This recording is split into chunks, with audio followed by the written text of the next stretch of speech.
you know, maybe I'm late with this, but something about this crew that rolls with Tedros definitely feels like a cult, like cult-like. Like he has these philosophies and beliefs that the whole crew is kind of bought into in terms of letting him know what you're vulnerable with and putting you through some type of torture in order to get the best out of you. We saw that example with Isaac a few episodes ago. And we also saw that with Jocelyn last week with the whole hairbrush thing.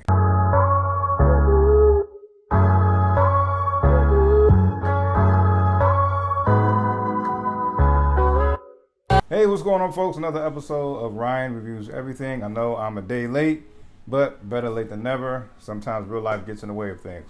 Talking about the latest episode of The Idol, and I swear it's just... There's definitely a storyline there, but a part of me feels like I'm kind of like hate watching as well at this point. Definitely a lot to get into. Tedros is definitely an unlikable character, as we very well know. So let's just get into it, man. We definitely see that Tedros is clearly running stuff. He's canceling meetings and arrangements that Leah already made for Jocelyn. He's bringing in Mike Dean, Kanye West producer. Like, how in the world does he have these connections if he's just like this scammer? Or how come he's never worked with Mike Dean with some of these other artists? That's just me.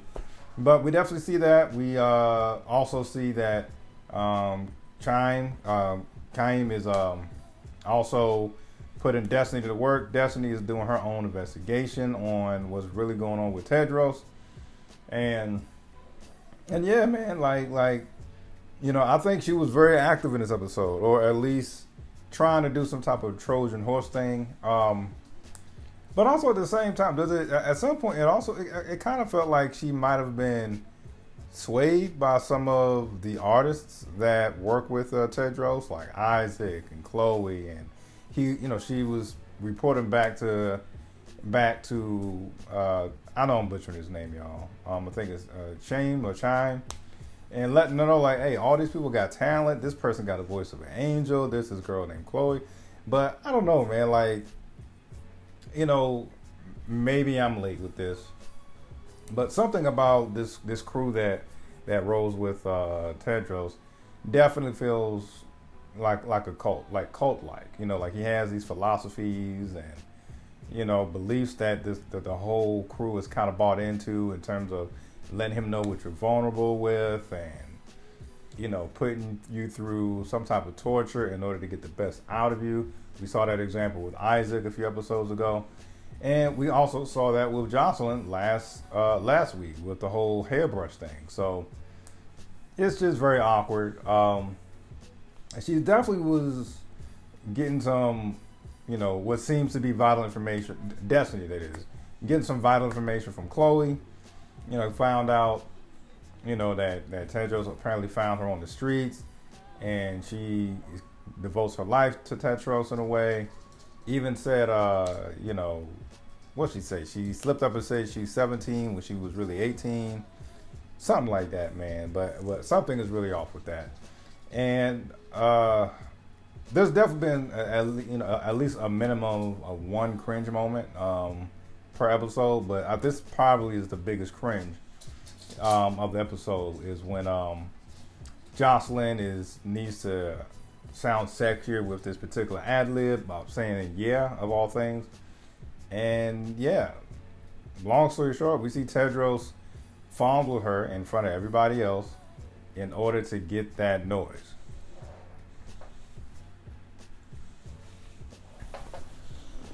Sorry about that. If you heard that click clacking, it's my good old friend Gizmo decided to jump in on the session. So anyway, we definitely hear Tedros, not here, we see, like, this woman is being fondled in front of everybody just to get this damn,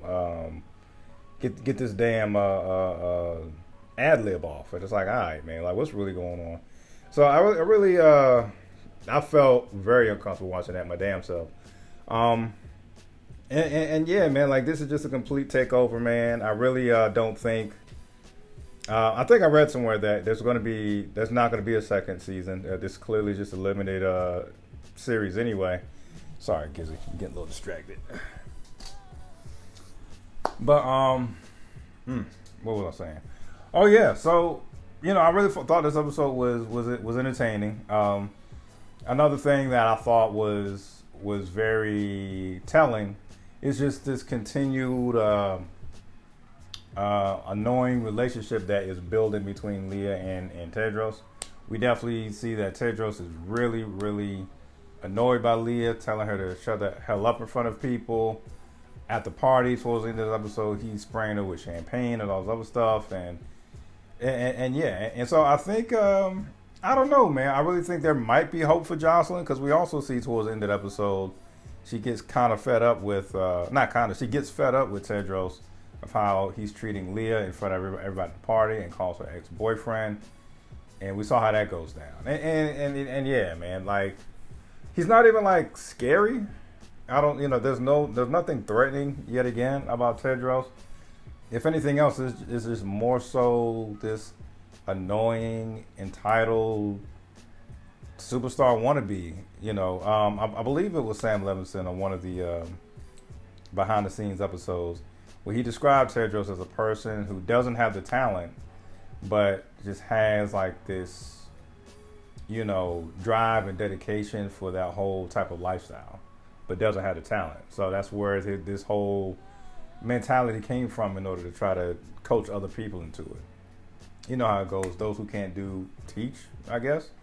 So, yeah, man. And I think one of the other things that was kind of weird to watch, we definitely see that Xander was tortured throughout this episode. And, that relationship between Xander and Jocelyn clearly won't be the same. We definitely see why that is. And yeah, it's like, I get it. They got the whole thing of Hollywoods and fake friends and fake relationships. And we definitely see the real reason why Xander didn't take off. And he had a grudge with Jocelyn's mom, because apparently Jocelyn's mom outed him for being gay. And yet, for some reason, I guess because he still, Jocelyn was her meal ticket, he was still able to hang around and do something else. You know what I'm saying? So, as I'm here, man, and I will say this: that's one of the things that the show does very well. You keep hearing stories here and there about how dirty the music industry can be, and I really think we're hearing, we're seeing, at least through the eyes of this particular show, how that can be portrayed. And speaking of being dirty, we definitely see Diane was approached with getting that single off of Jocelyn, and the writing's on the wall. You see the replacement coming, man. And yeah, man, I thought, also, my final thought before closes out is when Jocelyn called her ex, I really definitely feel like, Tedros has Xander under his thumb, of course. And that's the reason why Xander made that girl take pictures with the ex. And that's going to be used to try to sever that, whatever type of rekindled flame was going on between Jocelyn and the ex-boyfriend. So clearly, Xander. Clearly, Tedros is a master manipulator. And he has people under his thumb. And like I said, maybe I'm just hating. Granted, it's a fictional show.